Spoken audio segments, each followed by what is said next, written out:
Hello and welcome to another episode of the KEYPOINT. You can follow us on Facebook, KEYPOINT with double I. You can follow us on YouTube, New World TV, the KEYPOINT playlist. We come your way every Tuesdays and Thursdays at 10:30 and 5:30 p.m. Catch a repeat same time on Sundays. And now on today's conversation, we are going to talk about deepfake.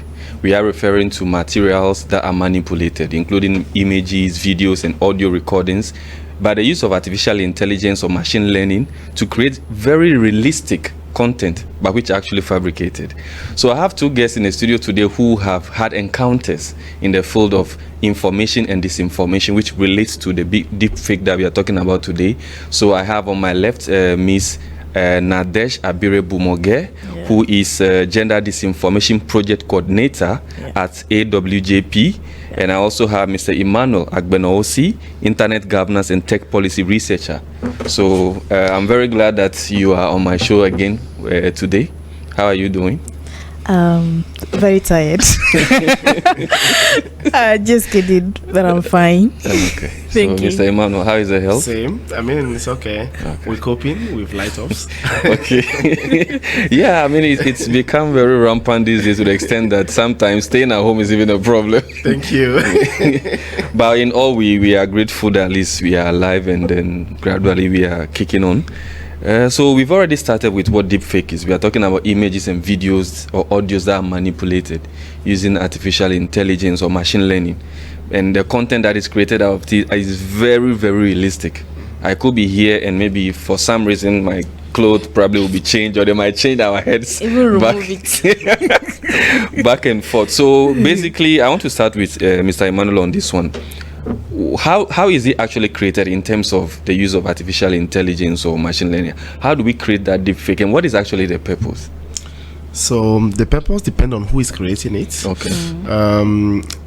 We have seen politicians using it. Okay. We have seen brands using it, okay, and we have seen malicious individuals using it against their opponent. Okay. So for example, you see one prominent brand, for example, using deepfake, for example, to misinform people about another brand, saying, for example, look, this brand of product, for example, can cause cancer, and is being actually said in the news on CNN. You see a CNN journalist actually talking about a topic, but it's not realistic. The politicians do it against their opponent, for example, especially election time, where you see a politician, for example, having controversial topics, saying things that he will never say in real life. His opponent will use that against him to have the sympathy of the voters. We have circumstances where malicious individuals just use it to tarnish the image for celebrities, for example, for individuals, for CEOs, angry, how do you call it? Employees can still do the same thing. And yeah, it has been growing because now the tools are very affordable. We have them in our hand. We have the free versions even. The free versions, so it's very easy for everybody to create deepfake today. So Ms. Nadesh, with your work as a Disinformation Project Coordinator, in your perception or in your view, how are some of these deepfake created, and what is the purpose in your view? Well, before talking about any purpose or what is the purpose of, what is the aim of everything, I think we need to know but at least the definition of misinformation, disinformation, and malinformation, because we have 3 types of information. But at least they have some the common point is information, right? Yeah. So misinformation, the difference is actually in the intent. And when we take misinformation, there is no intent, but the information actually harms somebody. I don't know if it makes sense. Well, you will clarify. The information is actually spread regardless of intent, but finally it harms somebody. And then when it comes to disinformation, there is an intent, and the intent is to harm also somebody. It's deliberately created to harm somebody. And then malinformation is a fact information that also harms somebody. For example, when we say, I mean, I'm already talking about gender information, where we say this political woman is going out with the president, for example. Okay. It might be true, but then the intent is to harm the person. I mean, the intent is to harm the person, right? Okay. So she's going out with the president, and so what? It's not your life. So it's taken in another context and context to harm somebody, you know. And seeing these three definitions, I think we can already know and see the main purpose of any deep fake information that is shared or spread. Harm. Coming right through to your question. Yeah. We know social media is very rampant nowadays. You can just go online. Maybe I don't want to say anything that will seem as if I'm also harming a platform. You go on social media. There are some particular ones. If you want deep fakes or you want information that are not verified, that are not factual, you can see more of it. Sure. So what role do you think social media plays in terms of, first of all, the deep fake, the disinformation, and then the misinformation? I mean, everything is on social media. Even before seeing such information or disinformation, you might see it through social media. Facebook, Twitter, LinkedIn, and everything. And we know how people love social media. There is something. some of the information we probably would want to have access to is not actually available for us. So sometimes the easier or the quicker place to get them is definitely social media. So definitely.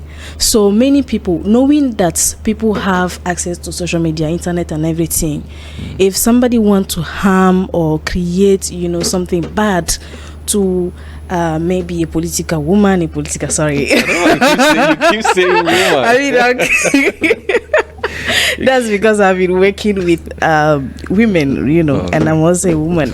So it's very easy to use social media to share or spread any kind of information that's maybe keeping it to ourselves or telling, my friend that this is what I've heard and blah, blah, blah. Okay, so any additions? We are talking about the misinformation, disinformation, and then the role of social media itself in terms of those three factors.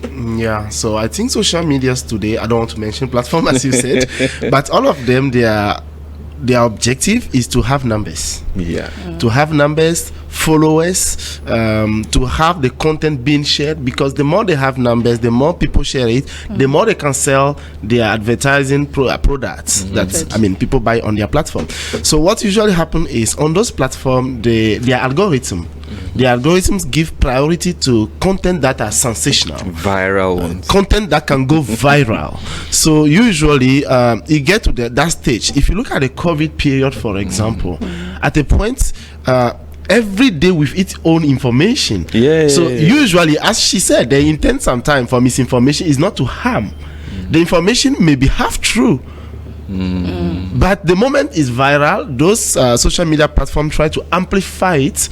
And I think especially on a continent like us, if you take the African continent, for example, they have been prospering in the African continent because we don't have legal frameworks that actually help kind of fighting those kind of content.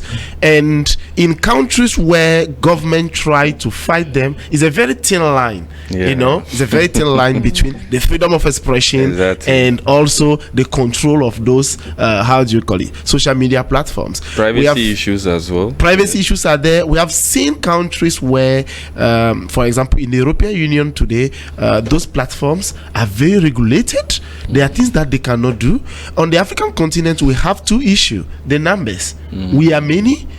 Most of those content that go viral are in local languages. I know platforms today where the most viral content are in local language. The algorithm cannot fight those kind of content because what the algorithm use usually is the word. They use standard language. They use the standard language, English, French, etc. So it's quite difficult for them, for example, to track those content, those video, for example, in local languages across the continent. So it allows those content to, prosper, to go viral easily compared to other parts of the world.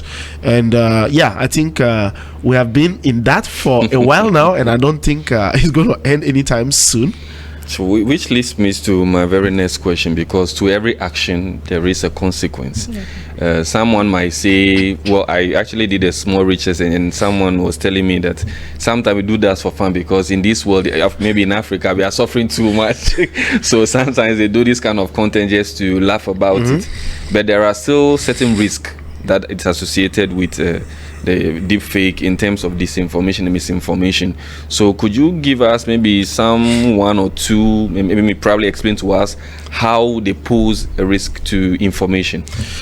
They pose a risk to information and society. Let me add that to it. Okay. If you look at, we started talking about deepfakes somewhere around 2019, where a video of the former president Ali Bongo was actually a deepfake video. Wow. So it means in some countries, states even like sponsor those kind of deepfake, because he was sick, he was missing.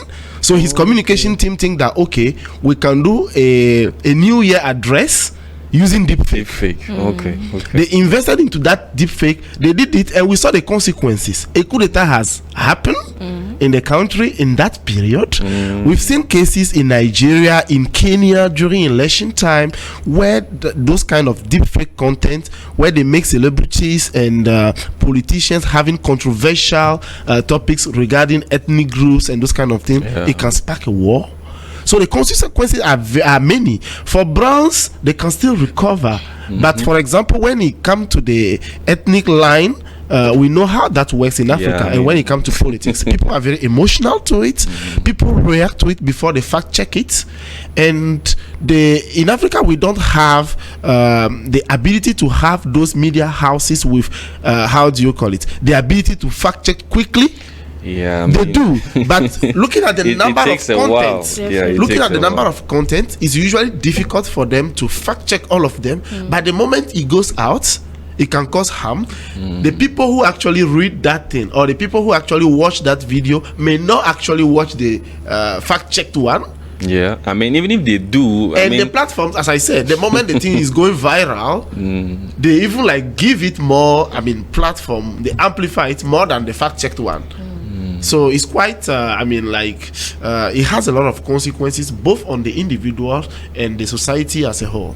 Okay, so coming back to you on the very same question, what are some of the risks that you are a gender disinformation project person, so you have encountered situations where maybe some strong women were probably targeted and all that? Yeah, that was the purpose of our project, it was actually a research project, so we had to understand the context in Togo. How does this gender disinformation affect women, particularly in politics? Because this year we had 2 different elections, regionals and parliament. Definitely. So we had to understand if it affects negatively women in Togo, and yes, it has many causes, and as he explained, it's not only on the individual, but it's also on the society. For example, a woman that has applied for elections, for example, and someone sharing an information about her that she has done something malicious, I don't know, let me take the same example. Going out with the president, for example, of the country. I don't think someone in the society would love to see the representative of a community, doing such things.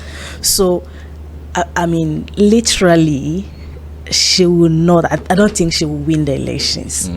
Even though she had maybe interesting projects for the community and everything, seeing that disinformation or misinformation could actually harm her. So if I understand well, it means it can erode public trust in people. Definitely. Definitely. And that's on the society. When we come on herself, it can affect her mental health, because it can, definitely. But they usually say you need to have a strong skin if you want to be in politics. You should, but sometimes we are all human beings, and we know what it is when it comes to our mental health. Okay, so there's one thing that he spoke early on about, maybe an example of the president being missing or not being available, and they had to use deepfake. How do we actually detect if this is actually a deepfake? Because the way it is very, very realistic, it would take probably a keen eye, a very observatory person, or someone who is much into details to be able to identify if this actual, whether it's a video, it's an image, or an audio, is deepfake. So coming to you, you are in tech, so maybe you give us some. How do we identify this deepfake? Yes, today is becoming more easier. I mean, for us to do those things. There are basic things, natural ones. For example, you see the person, his abnormal blinking of eye, or like the synchronization with the audio, the lips movement. There are a couple of those things that are obvious, but also today we also have tools where you upload a video to have, you know, the output, whether it's been, factored or not. And also it's very important for people to check whether other serious media houses have spoken about the content. Basic example, if they are saying right now that the president is dead, and you see the spokesperson of the presidency making a statement, it's very easy for you to go on Google to check. But sometimes I think, like I said early on, it's because some of those information are not brought to us. So maybe somebody from that department or from that ministry might probably just leak it. Because with media, sometimes there is always that tendency to be the first with the news. There's always that tendency to have the exclusive. So sometimes, because that person probably has been your source or media source, you get the information, you quickly want to write something about it and put. Even though it doesn't justify the fact that you can make your story or write a content that is open, that is not conclusive. You know, sometimes we get those information from credible sources that allow us to probably come too fast. But some are obvious, and there has been a rule I always tell media professionals: breaking the news is good. But we are getting to a world where now it's more and more difficult breaking news. Because before you break news, in the past it was easy.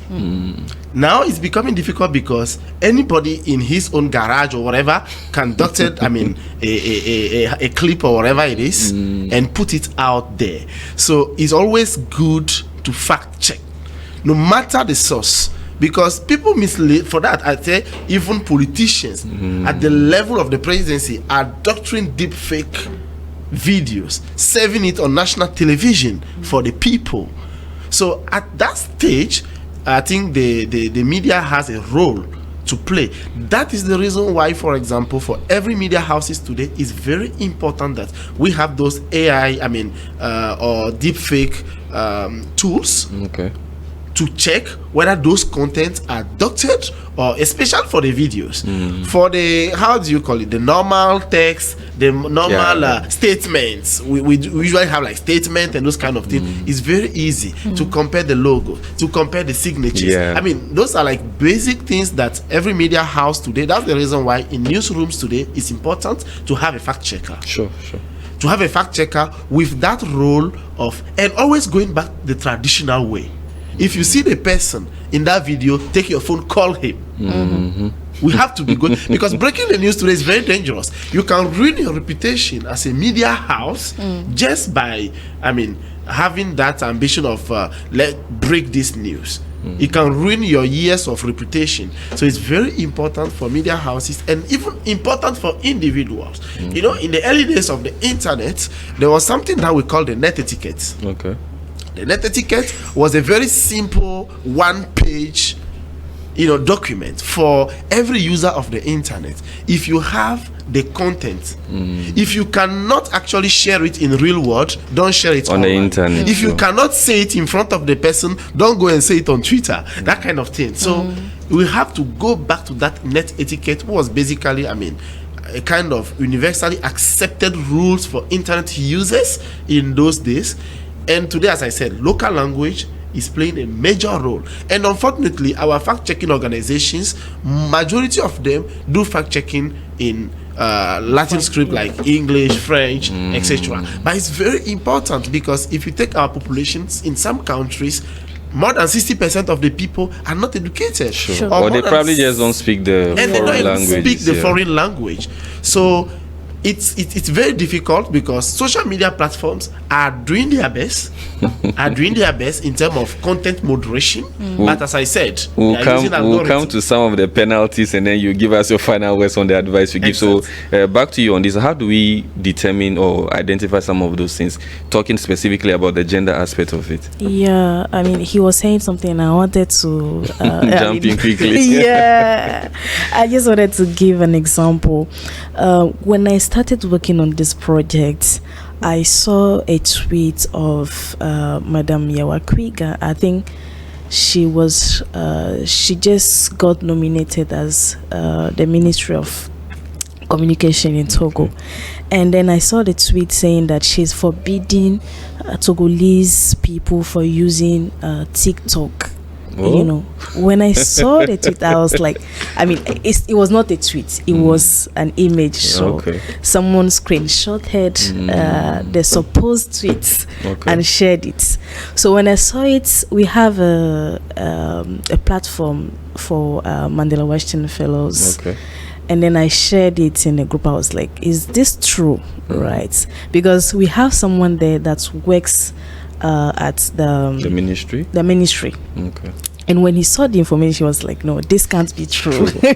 And then he called. Like he said, sometimes you should call. So he called the house immediately to verify if this woman has actually said this. And he got the real information. I was like, no, this is not true. And we went on her page and checked, the time, the moment she shared, what was her last post and everything.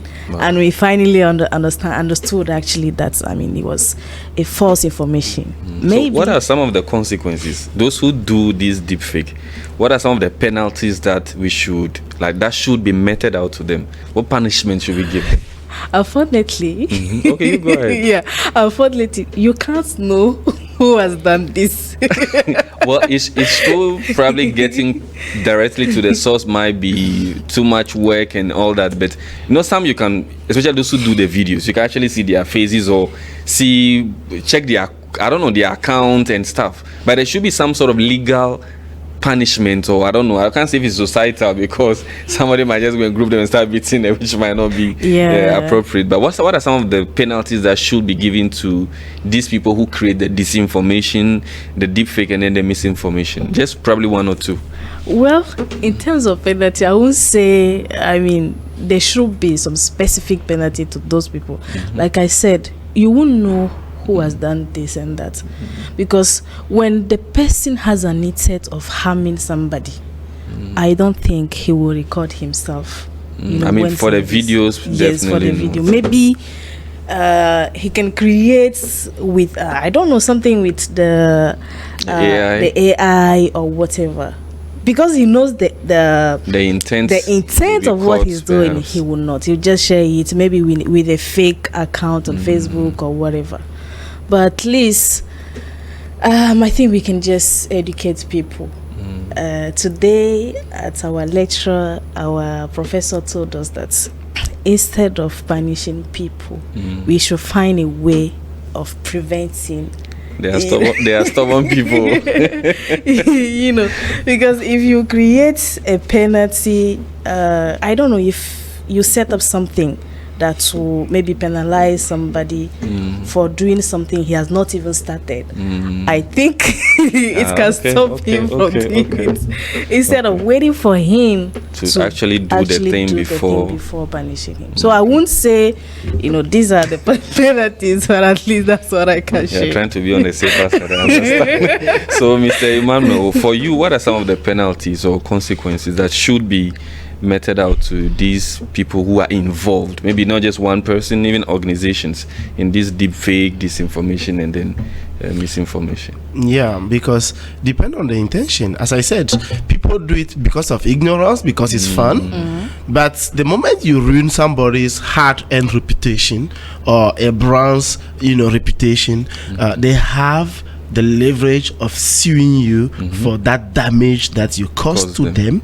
So it's very important. If you look at countries like the United States, or even South Africa, they have started, enacting cyber laws that actually penalize deepfake, or how do you call it, misinformation, and because, as I said it again, as a human rights person, the line between that freedom of expression and the banishment is very thin. It's very thin, so it's very important for us that we don't move to that level. For example, politicians in developing countries today, they have to start having that e-reputation agencies. We don't have it much in Africa, but if you take Europe, for example, somebody, for example, as a minister, technically has a reputation, a e-reputation agency protecting her image. A footballer, a celebrity, all those people have their e-reputation platform, because how do you fight disinformation or misinformation at the government level? Provide people with the real information. That's the whole thing. Because sometimes they let it prosper to the level where it's difficult to even fight it. So it's very important that we provide people with the accurate information, we provide them with the real information, rather than, as she said, going back to how can we criminalize this. Our government love that a lot, so we have to be very careful. They love that. Every government, on this continent, aside few, love to controlling the people. So basically, we are all like prisoners roaming until you commit the crime. So it's very important to actually champion, how do you call it? Champion literacy.